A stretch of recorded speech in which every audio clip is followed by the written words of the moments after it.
10-year amazing relationship now turning into jealousy. M33 F33. Mainly writing this to ensure that I am not going crazy for feeling the way I do. But if I am, I welcome the feedback and advise. I have been with my wife B for 11 years. I have never been jealous and neither has she. We have been fantastic partners and communicate extremely well. To the point where during our marriage if one of us felt attracted to another, we would talk about it together. It kept us from acting on it, but in some incidents we have invited said person to the bedroom with us. It only happened a handful of times, but it never caused issues. Like I said, there has never been jealousy and these incidents have never bothered either of us. I would say they brought us closer together. Fast forward to here recently.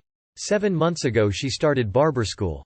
I have been extremely supportive and have helped her as much as possible. But about a month ago I received a cryptic message on Facebook from someone saying, "Your wife is talking to a few guys here at school, thought you should know." Of course I didn't believe it and I said that. The person then told me to check her phone.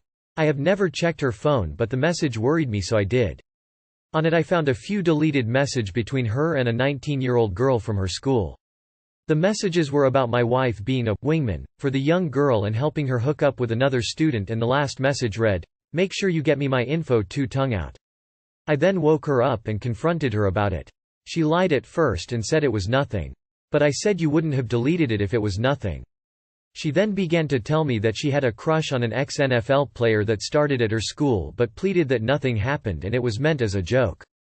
It's worth noting that for the last 2 months she has taken every opportunity to talk shit about this guy and how arrogant and conceited he is. Nonetheless, I ended up messaging the girl pretending to be my wife and asking her if she got any info for me. But it was late and nothing came from it. But my wife pleaded her innocence and claimed it was a joke. The next morning I left and went to the park to think about things. When I got back home she was gone with the kids. I saw her iPad and decided to look at her messages again. When I did I noticed she deleted more messages from the girl. This time it was a reply to the message I sent the previous night. It was a phone number with a winking smiley face. I told myself if she was honest with me we could move forward from it. When she arrived back home, we sat down and talked about it. She changed her story and said that if the guy was interested in her she would have talked to me about. But still, if that was her plan, why delete the messages?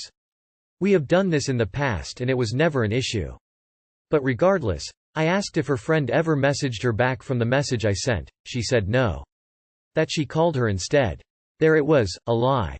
To my face with no hesitation. I calmly packed a bag and left. After 3 days in a hotel she convinced me to come home and talk. She said she wanted me to be back home and with her. My only ask was that she transfer to the campus across town. She said she would but would have to go the next day to make the arrangements and it would only take a few hours. I agreed. The next day she went and to my surprise, she stayed the whole day, never called or texted me. When she came back home she said she wasn't transferring. She liked her friends and only had 6 weeks left, and if I didn't like it we were just going to have to separate. Which was odd because it was a complete 180. Again I left. 2 days pass and she calls me telling me to come home, that her and our kids missed me. It was at this time that I found out that one of the guys she was talking to gave her $4,000 to help her take care of herself until she got a job. This is what encouraged her to stay at the school and put me out. Of course this kissed me off as well. She now only had 5 weeks left and she begged me to let her finish because if she transferred it would add more time and penalties to her. I agreed but told her I didn't know how I was going to deal with it. 2 weeks later and I am completely overtaken with jealousy. When we are together we are fine and life is perfect. When she is at school, I am a mess. I'm an ass to her, and when she gets home I wait for her to put her phone down and immediately I go through it. It's also worth noting that she sits directly across from the guy she was trying to get with behind my back. I hate feeling this way. I've never had to deal with jealousy and it is exhausting. So I told her last night to take a LOA and transfer. That I cannot handle 3 more weeks of this. Am I crazy for feeling and acting this way? What team did your wife's boyfriend play for? The $4,000 is likely payment for something. $4,000 to get by until she gets a job. Implying that this guy doesn't know she has a husband? That's how this reads to me. Not crazy when you can no longer trust someone yet you're still together. This is the feeling you get. She's being very secretive here, so the only one to blame is her. You are dancing for her. It's called the pick me dance. She has complete control over this situation and you are waiting for her to pick you. I hope you choose yourself because she isn't.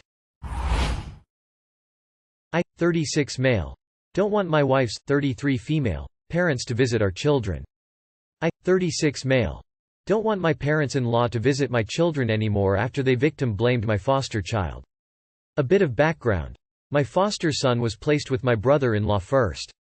But I had a gut feeling that my brother-in-law was, at the very least, being inappropriate with him and, at worst, abusing him. I made a post on another sub a couple of weeks ago and some comments told me to just be there for him, so I started to work to provide an emotionally safe place for him and kept on treating him like my nephew. But one time after I took him and my children to the movie theater, he waited for my children to get out of the car before he tried to unzip my zipper. I quickly stopped him, and I believe he might have confused my intentions. When I stopped him, he looked at me confused and embarrassed before he started to apologize profusely. He told me that he thought that's what I wanted. I asked him if anyone has ever asked him to do that, but he swore no one had. I was already worried about him, but after that incident, my worries only intensified even more. I kept a close eye on him, kept telling him that he could tell me anything, and if he ever needed any help I was going to be there for him. Life had been pretty normal aside from that incident. My brother-in-law and he kept visiting us and we would have brunch with everyone on Sundays. For Memorial's weekend, we went on a short vacation and we shared a rental again. I kept a close eye on FS. He seemed to be having plenty of fun and was enjoying the vacation.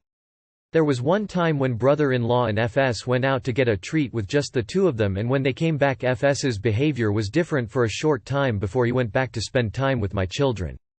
I pointed out to my wife that I found it strange how his behavior would change every time they would go out somewhere by themselves, but my wife told me to drop it, and that was FS being a typical teenager. But everything changed last week right after Memorial Weekend. My brother-in-law was arrested for the distribution of CP and CSA. We were asked if FS could move in with us and we agreed. Things have tense within the family. But we all are trying to survive and process what has been going on. My parents-in-law came to visit this Tuesday, and while we were having dinner, my Mill said how much she missed her son. I found the conversation inappropriate since FS was right there and I interrupted her. But after I interrupted her, she said to the table that her son would be with us if FS hadn't seduced him. I had a conversation with her about how that was inappropriate and harmful, but she kept talking about how she knew that boy was going to be trouble the moment she met him. She's convinced FS is lying, and she said that those children are known to lie to manipulate. After that, I told my wife I don't want them to visit anymore because it wouldn't be fair for FS and how it's now our job to protect him and be there for him. But my wife says that would be too far and unfair for her parents since they are too trying to process what just happened, and it wouldn't be fair to keep them from their grandchildren. I think it would be great if my parents-in-law would work on themselves before they are around our children. I'm not trying to harm my children's relationship with their grandparents in any way. I'm trying to protect my foster son while he's at a very vulnerable place. I have been trying to help my wife understand where I'm coming from and that I do want for our children to see and have a relationship with their grandparents, but that they can't be around for the time being, but I don't know how to send that message across. I've been trying to, but I don't think she quite understands what I'm trying to say. How do I reassure her that this would be temporary as long as her parents work on themselves? How can I get my message across while also validating her feelings and opinions? Does your wife agree that her mother's statements about your foster son are inappropriate and wrong? If your wife is unable to disagree with the sentiment that a child is to blame for being molested, raped, I think you need to seriously consider the possibility that she should also not be around any children.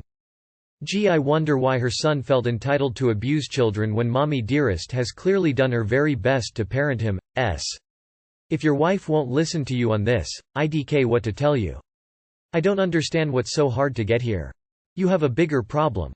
I think your wife agrees with her parents. So that only does she seem like she condones their behavior, but she might not be the right person to raise your FS. You need to have a tough conversation. This poor boy surely went through hell in his young life. Thank God he finally found a father figure. I am his life. Fight for him until your last breath. Your Mill is in full denial that she raised a pedo. I, 32M. Need advice on how to politely express my need for a weekend apart from my girlfriend, 26F. Too long did not read.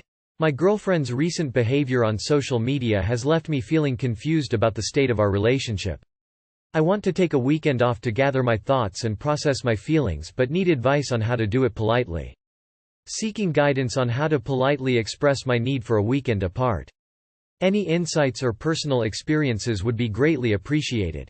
I'm currently going through a challenging time in my relationship and could really use some outside perspective and advice. I'll try to provide as much context as possible, so bear with me. Lately, I've noticed some concerning behavior from my girlfriend, and it has left me feeling confused and unsure about where our relationship stands.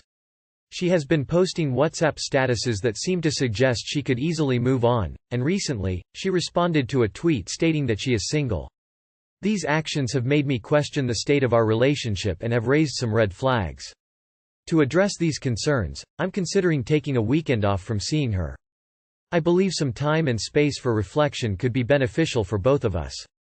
However, I want to approach this situation politely and respectfully. I care about her and our relationship, but I also need some clarity and reassurance. How can I politely express my need for a weekend apart to gather my thoughts and process my feelings? Additionally, how can I initiate a conversation about the status of our relationship without sounding accusatory or confrontational? Girlfriend, your recent behaviors on WhatsApp and Twitter have left me feeling very hurt and very confused about where I stand in this relationship with you. This is something I want to discuss more with you, but I need some time and space to process my feelings and mull things over. I'm planning on spending this weekend to myself so that I can do that. I will contact you on Monday when I'm ready to discuss this at length. Hey, I saw you tweeted that you're single. I wanted to check what you think the status of our relationship is because I was under the impression that we are together, but if that's not the case I'd like to know sooner rather than later. Then, I'm feeling pretty hurt by some of the things you've put on social media recently. I just need a bit of time away to reset. I'll be unreachable on these dates. I hope you understand. Tell her you need a weekend off to update all your social media statuses. Explain some people seem to do this rashly. You want to get it right. Girl. I'm single. Boy. I need a weekend to decide what to do. If you post that you're single, you're single. That makes you single too, sorry. Should I move on? My 37F partner 40M thinks he can live here for free. So, after 6 months of no contact, my ex, of 1 year, got back in touch promising me the world. We decided to try again back in February and things were good for a bit. He decided to apply for a job in my area as he wanted to move in with me and my son. 5 weeks he has now lived here and not once has he offered to contribute to any of my household bills. We set up a joint account beforehand at his suggestion but didn't actually agree how we would split the bills. I sent him a light-hearted text asking him how we were gonna split the bills moving forward and he never replied. Just ignored the text. Came home and it hasn't been mentioned. Being shy with money was part of the reason we split before. Now I feel so silly for being in this position again. Today we have wrote about it and he says I'm the arsehole for wanting him to contribute when he's still helping his mum out with bills from his previous living arrangements and the fact he has changed jobs and had 2 weeks with no pay. We are currently not on speaking terms. Probably should have spoke up when he mentioned living here so soon after we got back together, but we struggled with the 70-mile difference. So basically you are a single mom sharing your home with a freeloader. What is next? Give him money and small bills for the stripers. Do you really need some stranger to tell you what to do? Kick him out, change the looks and move on. He has no intentions of contributing. He's already making excuses and making you the bad guy for asking him to live up to his end of the bargain. Accept that things won't ever work with him and cut your losses now. Send him packing, for good this time. Homosexuality is incurable. Move on. Remove him from the joint account, or take all the money out. Do it now. Is there any money in your joint account? How much? Who contributed what?